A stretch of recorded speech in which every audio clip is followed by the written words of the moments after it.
চট্টগ্রাম নগরীর বায়েজিদ থানায় অপহরণ করে নির্যাতনের মামলায় প্রকৃত অপহরণকারীদের পুলিশ কৌশলে বাদ দিয়েছেন বলে অভিযোগ তুলে সংবাদ সম্মেলন করেছেন মামলার বাদী গার্মেন্টস ব্যবসায়ী মাহমুদ রাজু। চট্টগ্রাম প্রেস ক্লাবের এস রহমান হলে এই সংবাদ সম্মেলন অনুষ্ঠিত হয়।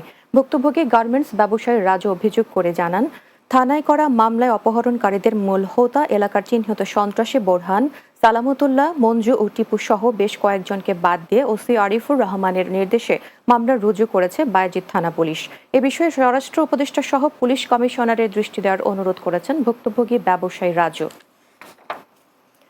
ছাত্র গণ অভ্যুত্থানে শেখ হাসিনা সরকারের পতনের পর সুযোগ সন্ধানে দুর্বৃত্তরা বিভিন্ন রাজনৈতিক দলের ব্যানার ব্যবহার করে ব্যবসায়ীদের মারধর, দোকান লুটপাট সহ মিথ্যা মামলায় ফাঁসিয়ে টাকা আদায়ের প্রতিবাদে সংবাদ সম্মেলন করেছেন চট্টগ্রামের লোহাগাড়ার ব্যবসায়ী খুরশেদ আলম। সকালে নগরীর একটি রেস্টুরেন্টে আয়োজিত সংবাদ সম্মেলনে এই অভিযোগ করেন তিনি। খুরশেদ আলম জানান, দুর্বৃত্তরা মেসার্স রায়ান ট্রেডার্স এবং রায়ান এন্টারপ্রাইজ নামে রড, সিমেন্ট, মোটর পার্টস ও ব্রিকফিল্ড ব্যবসায়ী খুরশেদ আলমের কাছ থেকে ৩৬ লাখ টাকা লুট করে নেয়, তার দোকানে আগুন ধরিয়ে দেয় এবং মিথ্যা মামলায় জড়িয়ে দেয়। ব্যবসা প্রতিষ্ঠান থেকে তুলে নিয়ে গিয়ে বিভিন্ন স্থানে আটকে রেখে নির্যাতন করে। ওই ঘটনায় চট্টগ্রাম জুডিশিয়াল ম্যাজিস্ট্রেট আদালতে মামলা করেছেন বলেও জানান তিনি। বাংলাদেশ জাতীয়তাবাদী নৌযান শ্রমিক কর্মচারী দলের চট্টগ্রাম বিভাগীয় কমিটির উদ্যোগে সংবাদ সম্মেলন অনুষ্ঠিত হয়েছে। নগরীর বাংলা বাজারে সংগঠনের নিজস্ব কার্যালয়ে সংবাদ সম্মেলন অনুষ্ঠিত হয়। এতে লিখিত বক্তব্য পাঠ করেন বাংলাদেশ জাতীয়তাবাদী নৌযান শ্রমিক কর্মচারী দলের কেন্দ্রীয় কমিটির সহসভাপতি মোহাম্মদ জলিল শিকদার। এ সময় উপস্থিত ছিলেন সংগঠনের কেন্দ্রীয় কমিটির ক্রীড়া সম্পাদক আর এ বাপ্পি, সাধারণ সম্পাদক মোহাম্মদ ইয়াকুব চৌধুরী সহ অনেকে।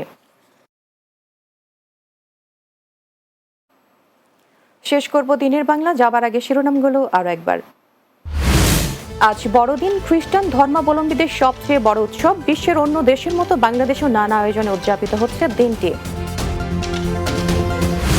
যাত্রী সেবায় বাড়ছে আকাশপথের ব্যবহার, অভ্যন্তরীণ রুটে চলছে অসংখ্য ফ্লাইট, যাত্রী বান্ধব সেবার প্রত্যাশা সংশ্লিষ্টদের। হিলি স্থল বন্দর দিয়ে প্রচুর চাল আমদানি হলেও কমছে না দাম, ডলারের মূল্য বৃদ্ধি ও ভারতের মোকামে দাম বাড়ার অজুহাত ব্যবসায়ীদের। এবং বড়দিনের ছুটিতে কুয়াকাটা সমুদ্র সৈকতে হাজারো পর্যটকের ভিড়, বালিয়াড়িতে আনন্দ উন্মাদনা।